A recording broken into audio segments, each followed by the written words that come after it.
Hey everyone, we are kicking off the third trimester talking about that thing we are all anxiously waiting for. Labor. So what is labor? How do you know if you're in labor? What should you expect? When should you call your doctor and go to the hospital? And we're going to be covering all of that right after this. But just in case you've never met us before, I'm Kurt, I'm a pediatrician. I'm Sarah, I'm an OBGYN. And we are the Doctors Bjorkman.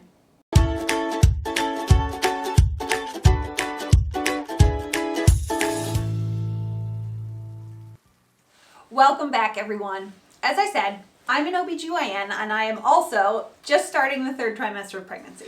And so we've been going through pregnancy week by week, sharing with you guys all our real life experiences along the way. Yes, we've been counseling patients on these kinds of topics for years, but it has been a real learning experience for us to now be on the patient side of it. Yeah.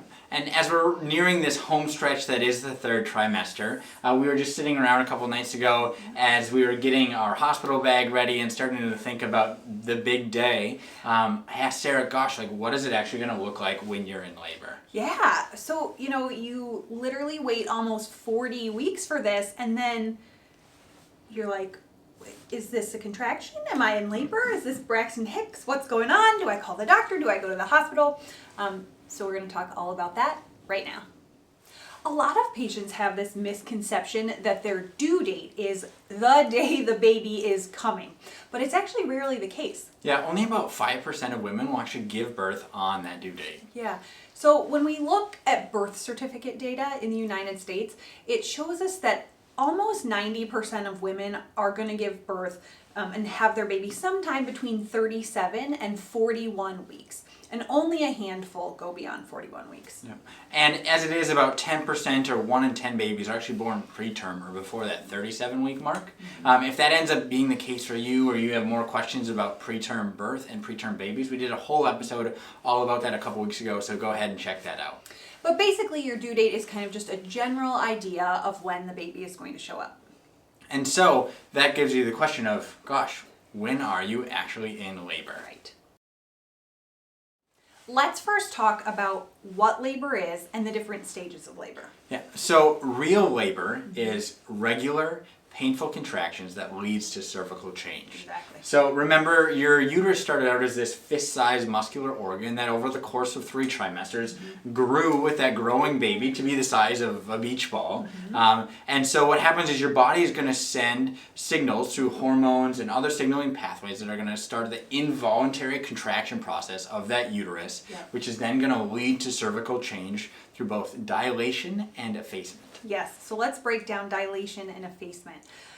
I want you to think of the cervix kind of like the door to the uterus. And so it has to open and get a little thinner than it starts out for that baby to pass through. So cervical dilation is, your uterus is doing those strong muscular contractions, and baby's head is pressing down on your cervix and it starts to dilate. Okay, so it kind of starts where it opens up. Yep, and it starts to open up. The cervix also starts out kind of thick, this door, and it has to get paper thin. So that's called effacement, is when the cervix thins out. So you end up with a 10 centimeter cervix that's paper thin. So that's where we go back. Labor equals contractions and cervical change.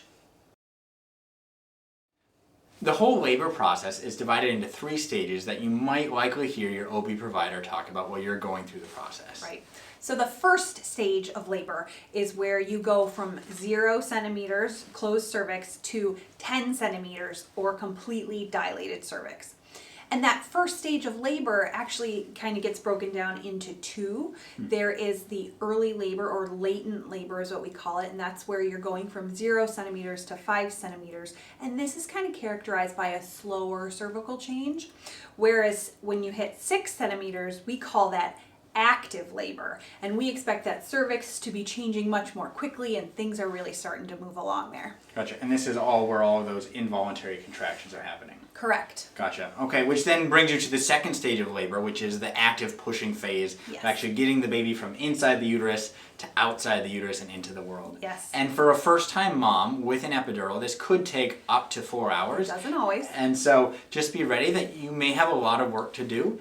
They definitely don't call it labor for nothing. Correct. And then the third stage of labor, and that is delivering the placenta. So from the time after the baby's born till the placenta or after birth is delivered is usually about 30 minutes.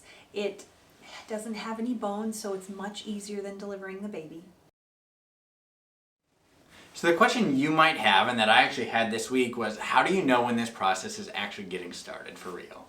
So what I tell my patients is if they start having contractions at home, that they should get out a timer. Get out your stopwatch on your phone, download a contraction timer app on your phone, something to keep track, and just time those contractions. And so you have a contraction, 10 minutes later you have another contraction, maybe 15 minutes after that you have another contraction, 15 minutes after that you have another contraction, and then those kind of peter out, or you fall asleep, or you space out. Those aren't real labor contractions. Are you timing those from start of contraction to start of the next one? Start of one contraction Okay. to the start of the next one. Yep.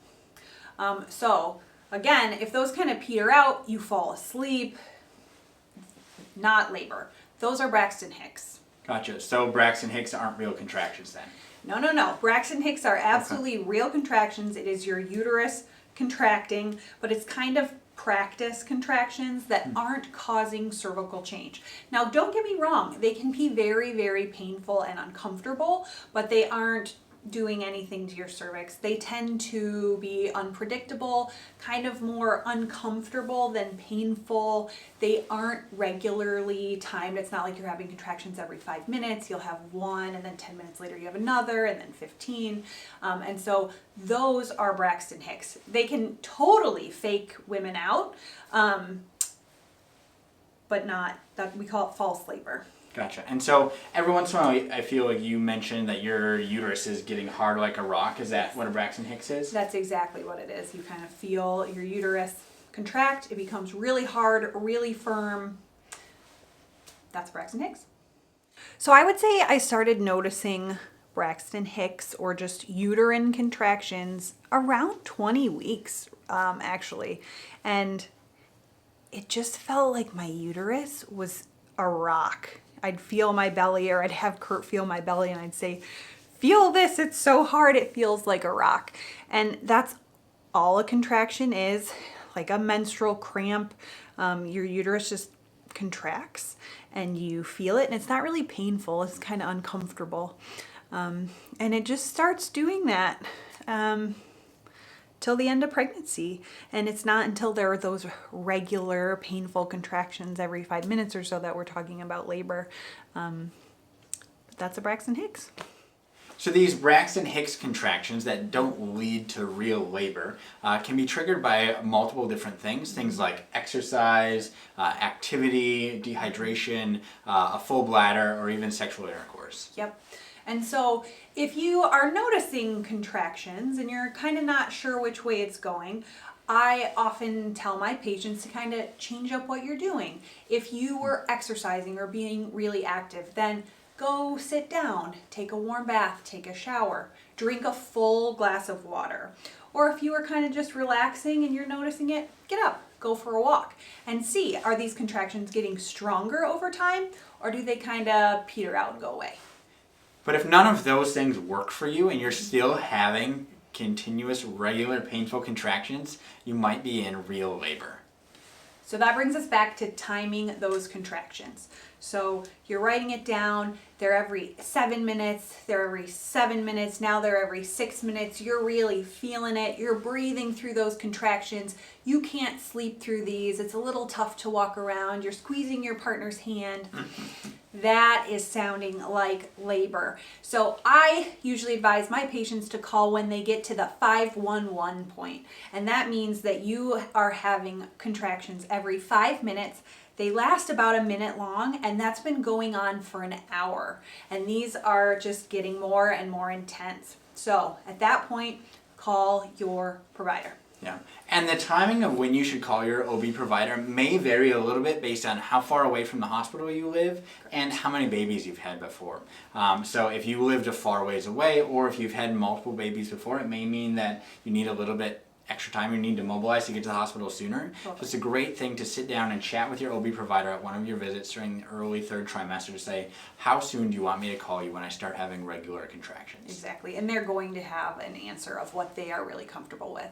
The other thing I want to point out here is that if you are less than 37 weeks and you are having regular painful contractions, no matter how long they've been going on for, you should absolutely call your OB provider, because that makes us concerned for preterm labor, and we don't want you to stay at home for that.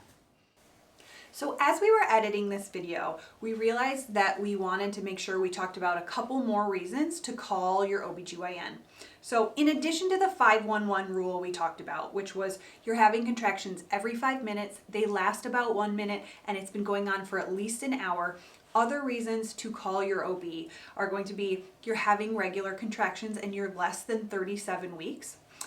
If you think your water broke or you have a big gush of fluid from your vagina, if you are having vaginal bleeding, definitely call your OB right away.